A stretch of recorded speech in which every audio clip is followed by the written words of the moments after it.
is something I was asked to do in 2010 and 2011. I was getting ready to leave over at the CIA, where I'd worked for a number of years, and the Intelligence Science Board said, could you give us a brief on what's in store for us in the future? And it was some information I think some people didn't know, and I think it's good for people to be aware of what's going on out there. That game was Cyberpunk, by the way. Can you actually send and receive sensory information, like the Matrix? The short answer is yes. Wow. What we do know is that DARPA did get permission for 500 operations to do deep brain electrode implants. Haven't published anything yet, but my guess is what you're looking at is human-human thought transference, and certainly in the open science world, that was published last month. Actually, the brain-to-brain transfer of sensory information in 2 humans, and they achieved a success rate of being right 85% of the time.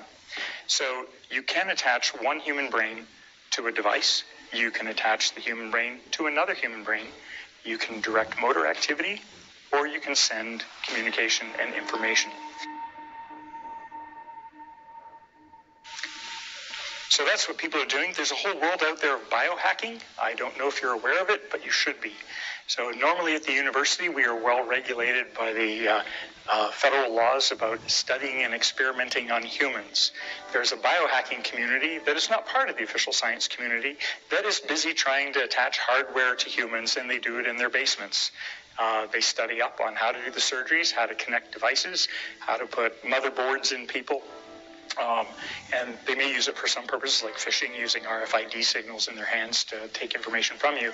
But there are some other interesting developments. When you start thinking about the fluidity of what you can do with the brain, they're experimenting with CE6 and giving people with eye drops night vision. For several hours, a person receiving the night drops can see over 160 feet in the dark. So it's a lot easier to look through your own eyes than it is to put on nods. And it will be a short time before you get a better solution than we get from the biohacking community, but it could also be readily available to almost anybody on the planet. It's going to be harder to keep this under control than it is to keep the special lenses and night vision technology. So I think it's really important that people pay attention to this kind of a thing, because that can give humans the natural ability for a while to see in the dark. So people are playing with chemicals to enhance the human capacity. They're also experimenting now with how do you add a device to the mammalian brain to give it an extra sensory ability. You may not want to detect infrared. You might want to have a room temperature detector of radiation, depending on what your job is in life. So when you think about it, the possibility now is there to develop different kinds of devices. They could be perhaps used either by intelligence people or by people in the military to have an extra ability to be able to see through walls, to see heartbeats. We used to play with the 18 gigahertz microwave detectors where we could pick up heartbeats through anything but solid steel and water, but that could easily be a human who can see the unique heartbeat that's behind the wall over there that's thermal insensitive. So it doesn't have to be IR.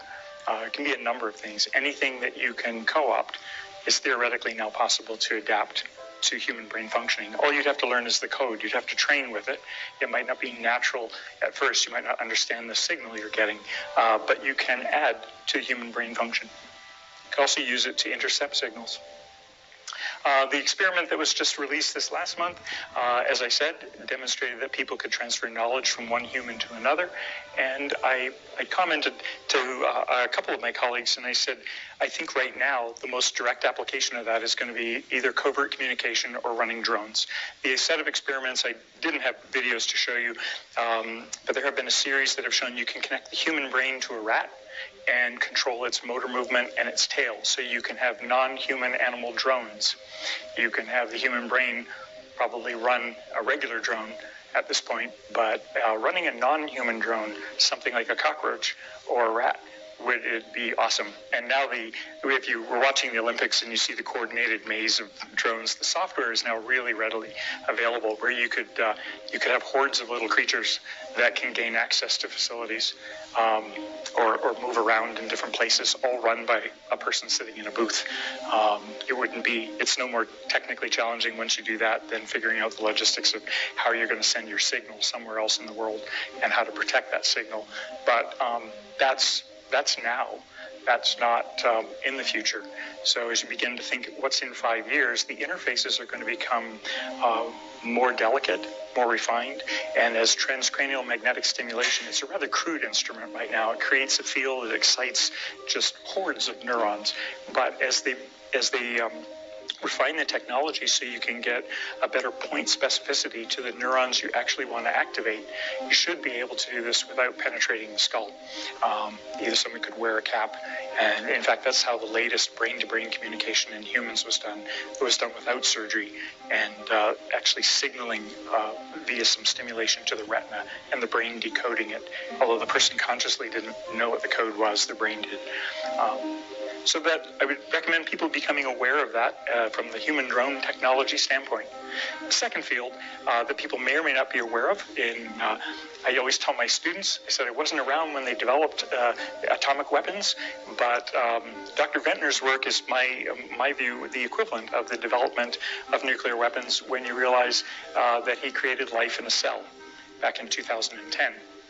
I don't know if people are familiar with his work, but this technology paired with something called CRISPR, which is like an editing software for genes, makes a number of things immediately available. What he did is he programmed yeast cells to produce anything he wanted. They can produce perfume, they can produce petroleum, they can produce any peptide, anything we program the DNA to do, and it's in the living cell.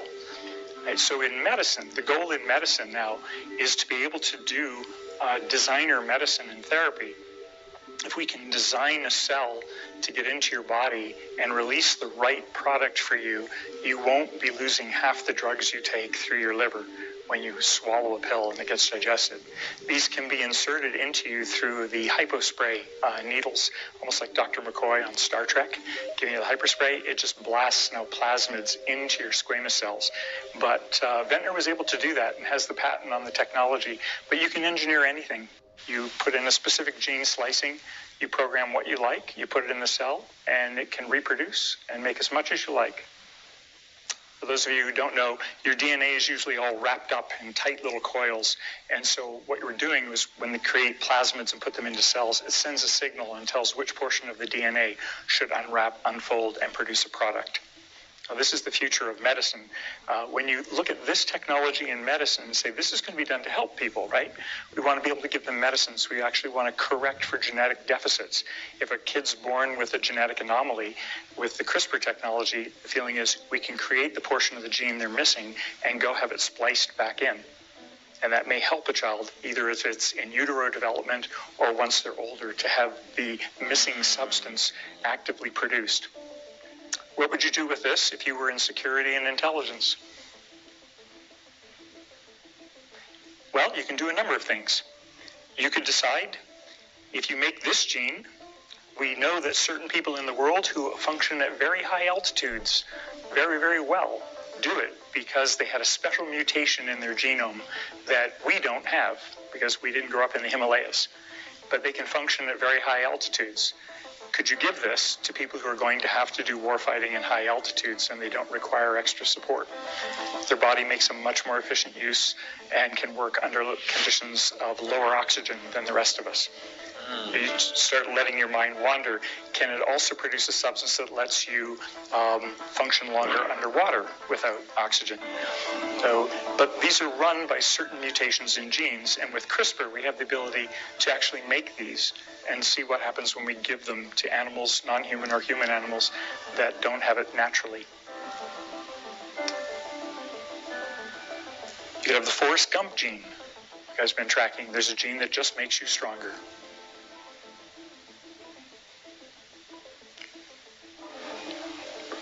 Related to this is an idea called dreads. These are designer receptors that can be remotely controlled. So think about it for a moment. You can create a designer receptor, you can create a cell, you can put it somewhere in the body, and you can remotely activate it when the brain's exposed to the right signal. Using this technology, people have been able to transfer memories from one fruit fly to another by signaling through a light stimulus into the retina. Right now, in most animals, it's done by putting a substance into their body that will actually activate the neuron in the way that you want it. So you have the capacity to create any product. As long as you know the DNA sequence, you can insert it into a living system, and you can remotely control it.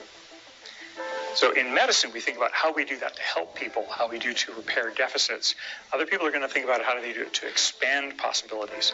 And one of the challenges that we have is that when you create a cell and you put it in somebody's body, you have to figure out where you want it. What if you want it in their brain? Right? If you want it in their brain and you can't figure out, you don't want to do surgery to plant it in their brain. If I want a product produced in your brain that may affect the way you think, the way you act, one route to that is through stem cells. If you're a quick brush up on your biology, stem cells are cells, they call them God cells. They can turn into anything. They hold the potential, unlike other cells in your body, to become anything you want them to become. And they can go find their home in the body and park there and do the work that you'd like them to do. You can infuse them, and they will find their way into the brain. So once you know that the technology is there to edit, splice, and program a cell, and the technology currently exists to administer it to somebody and have it go park anywhere you program it to go park, proliferate, and do its function, you can have things activated in other people's brains.